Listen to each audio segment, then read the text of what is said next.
Hello class, I hope that this finds you well. I'm making this short video because I want to make sure that all of the issues with the annotated bibliography assignment are understood and that any problems that you are having are resolved. So I've been going through the entries, the 5 entries, and I've found some issues that I want to make sure that you understand um, how to do those. And I normally don't do a video for this because I do the step by step, but I want to make sure that you understand exactly what I mean by the steps. So the first one, first of all, when I say something should be formatted in APA, that does mean that you include the cover sheet. It does mean that you have your headers correctly done. Remember, page 1 and 2 are different. And to make those different, you double click in the header on the first page usually and put different, you put a little checkbox in the thing that says different first page. So actually I could probably show you that here. Let me go ahead and show you that. So if I double click up here, there's a different first page thing here, and if you click that, you can put in your headers. And so then you would go to the place where you just insert your page number, let's see, page number, and you do top of page, and there's your one. And then if you do running head, I'm sorry, head, and then your title is in all caps, and then you can hit tab to get it over there. Now, you may have a different way of doing that, and that's fine. And then you would have to change this font because this font is incorrect. So see how it's Calibri up here? It needs to be Times New Roman 12. I'm just going to type it in, Times New Roman 12. And that will change it for you. So you do the same process on the next page, except you leave off the words running head. And then, of course, your title page information is here normally in the middle. But right now I'm on one of the assignments. So I hope that helps get the header thing squared away. The next thing I want to talk about in here is that the assignment direction. So I'm going to skip on down to step 1. The very first step that you do is the source. Now there's been some confusion about APA. We are in the 6th edition, and I did include a document to help you get that correctly formatted. So I'm going to pull, I'm not sure why my screen's doing something weird here, but I'm going to pull the actual document up here for a minute and show you a couple of things that may be a problem.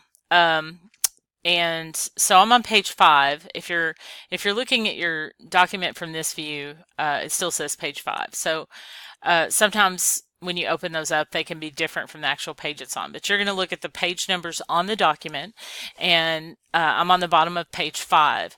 So when you look at this, I want to show you, this is Bernstein M. This one is an online article or magazine. That's one of the most common that people use in this class. Online book would be the next. These are correctly formatted. It's hard to see this, but when you look at this, the title here, you see that it's not in title case, meaning you're not capitalizing all of the words in here that you would normally capitalize inside of a title. So this says 10 tips on writing the living web. That is the title in this case. This right here is the website that you get it off of. So if that's an online newspaper like the New York Times or whatever it is, there you go. That's the italicized part, and then retrieved from. So you've got those parts, and this is all correct, except it's kind of hard to see that this is italicized. Now, one of the things I don't like about this document is the way that they've handled the peer-reviewed journal articles, which are an important part of one of the things that you format. So on this one, they have a volume that's 30.3, and so that's sort of misleading in the way that you actually format these. So I'm going to show you how to do this on a piece of paper. I'm going to stop the video just for a second so that I can get it typed, and I'm going to go through the parts for you. So I will be back in just a second. You won't even miss me. Okay, so what you see here is what I pulled off of that document that I was showing you. This is a peer-reviewed journal article. It's one of the citations that's probably the hardest, and so I want to show you what they didn't show you on that document. First of all, the very first part of this is the author's last name, comma, and the first initial. Now, we'll tell you if this person, say Henry Adams Bent, if they had included his middle name, it would have the middle initial on it. So it would look like this. So that's a frequent question asked to me is what do you do with that? And that's what you do. The initial does go on there. Now, if not, then it's just the first initial of the name that they have on there is their first name. Now, the next thing you'll see here is the date, and this is straight off of that form, except I made a change to show you something. This is the title, and notice again, okay, the title is in lowercase, except for proper nouns, and PhD is a proper noun. Now, if they had had a colon in the title, which is something that you would see, this is what that would look like. So if I did professionalization of a PhD degree, let's see, degree tracks or something. Just as an example. So you'll see this is capitalized, that P, and then the proper nouns in the title. And then if you have a colon in a title, it's the first letter right after it, but none of the others unless they're proper nouns. So hopefully that'll help a little bit. This is the name of the journal that it's in. Now you may get those off of a website and it will say Journal of Higher Education or whatever journal you're in. And so there, that is italicized. This is volume and issue, and sometimes you'll only have one or the other. So you'll have volume or you'll just have issue. And if they're by themselves, they're just sitting here by themselves. So that's a distinction between the ones that have both and ones that may only have one of those. Usually that's one of the clues. So when you're looking at peer-reviewed journal articles, you'll see the volume and issue. You'll also see the abstract. You'll see people with credentials. Or the research team's names, you know, there you might see methods and outcomes and some of the limitations of a study. So you really see some specific things when you're looking at those because they're research based most of the time. Now this part is your page numbers. Those are usually listed if you find an online one, like up in the information where they just give information about the article. They'll say like what journal it's from and the author's name sometimes. So you have to kind of look around for this stuff to find it. But that is the page, that's the range of page numbers and then the period.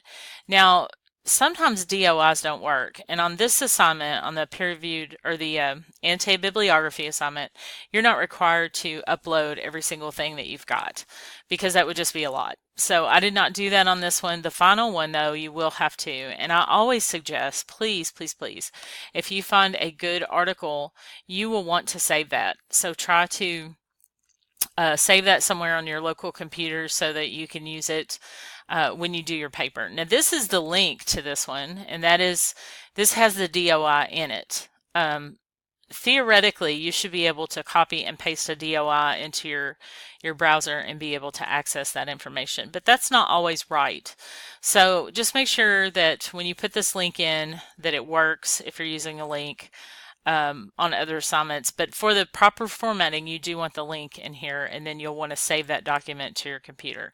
Now one thing I do want to show you is that sources have a hanging indent. Okay, so one of the things that I saw on the 5 annotated bibliography paper is that people did not do this step. So I'm going to show you the easy way. If you select your source, and if you've typed something down here, you select it also, and you just right click your mouse. Don't double click, just right click, go to paragraph, and under special you're telling this you want it to do something special, so you want it to hang. So I'm going to say hanging, and so there it's hanging. Now something's still wrong with this. If you notice, it's supposed to be double spaced, so we're going to go up here at the top and we're going to hit double space, and it looks like it might have a little extra space in here. So if you have a Word program that's put that extra space in there, just double check and make sure this doesn't say remove. So if it says remove, that means there's too much space, and it looks like there's too much space because I probably have it enlarged for you all to see. So it's looking good here. And then so when you're writing your annotated bibliography entries, when you see my mouse going down, it probably looks like a circle to you. To me, it doesn't look like that. But when you go your text, so you want to write your whole thing and write all your text that you're going to write in the annotated bibliography, and then you want to do this step and select everything for that one entry. So what's going to happen is your text is going to be aligned here. So it's going to be aligned with this education word so that it's all nice and even under here. Now, sometimes when you do that, you'll have one line that sticks out, and it's very irritating to students. So I'll just tell you a quick fix for that. All you have to do is put your cursor right in front of whatever line it is. So I'm going to pretend this is a line of information, and that I've already done the hanging indent and everything's nicely fitting over here except this line. You just hit the tab key and it's going to take you right over there, and it won't even mess anything up. So then you're fixed. So hopefully this part helps you sort of get that hardest one right. The document that I uploaded does have the correct stuff for the other ones. This one, though, I wanted to show you this part because they just didn't do a good job of that. So I want to make sure that you understood it. Because their issue was actually 330.3, and this shows you the volume and the issue. Okay, so I want to go over this just really quickly with you as well, and I changed something to kind of make it clearer, and I'm extending the due date. I'm hoping that the information that I give you now, along with sort of rearranging a few things, will help you out. First of all, the very first thing that this tells you to do is the citation in APA, and you just saw an example of that, and I sort of told you how to align your actual paragraphs. Number two, the second whole section includes all these pieces, and you want to do them in this order so that I can find those and make sure that you did them. The first one is simple. You're saying what this source is, literally. So if it's a peer-reviewed journal, you say that, newspaper article, government publication, whatever that is, you need to say what it is, whether or not the source is peer-reviewed, and credibility and perspective. So you're looking at, is the author qualified to write this? Why? Why are they qualified? Have they done research in the past? Are they affiliated with a research team at a college? Is a newspaper article that's written by someone who's done it for a long time. So like if you're writing a business section and you've been doing that for 5 years and doing the research for that, it's probably more credible than somebody who just randomly sends in articles to the newspaper. So you have to really look at those things to make sure you're using sources that are credible. Another way you can look at that is you want to make sure it's like logical and it's set up correctly. So when things seem out of place, they probably are. So if you see something that alerts you to, well, I've read something different somewhere else, the information doesn't seem logical and true, then you want to look at that as well. So, and it needs to be short, 1 to 2 sentences is fine. It doesn't have to be elaborate, but it does have to address it. This next part, what information the source provides. This is actually meant to be a summary. I sort of moved some stuff around to make it clearer. So in this one, literally 3 to whatever sentences up to a paragraph, just to talk to yourself about what information is in that article. Now, you're not summarizing the article in terms of doing all the points like you normally would. These are the pieces of information that you can use, like statistics that list information about la la la. So whatever that la la la is. So you want to talk about what you're going to use it, and you should talk about it in at least 3 sentences. This next part is where you are you considering using this? Is this going to provide information for your counter argument? Is it statistics and facts that are going to help you prove something? So this is a separate section to remind you of what you thought about this source when you go back to use it to write about it. You may even be using it to define something or in your plan of action at the end. So just think in those terms. This doesn't have to be very long either. A couple sentences will do it. So just make sure that you get all of those components in there, and I'm sure you'll do great. For those of you who missed some points on your other one, I'm not allowing rewrites of that, but it was it was a 20-pointer, and it was there so that I could give you feedback to make sure that you do the next part correctly. In your final version, try your best to keep that first person out of there. You do not want to get in the habit of using that. It's just not good practice in academic writing. So you definitely won't be using it on the final paper, but on this too, you need to just always practice writing out words instead of using contractions, and using third person on everything. So I hope that you found this helpful. I'm going to post this probably on the assignment and on the announcements board, and I will have the new due date up in just a few minutes for you so that I can extend that and let some people make some corrections. So I hope that you are doing well. You're almost done with the semester, so just hang in there, and please feel free to contact me if you have questions or need help. Thank you so much, and have a good day.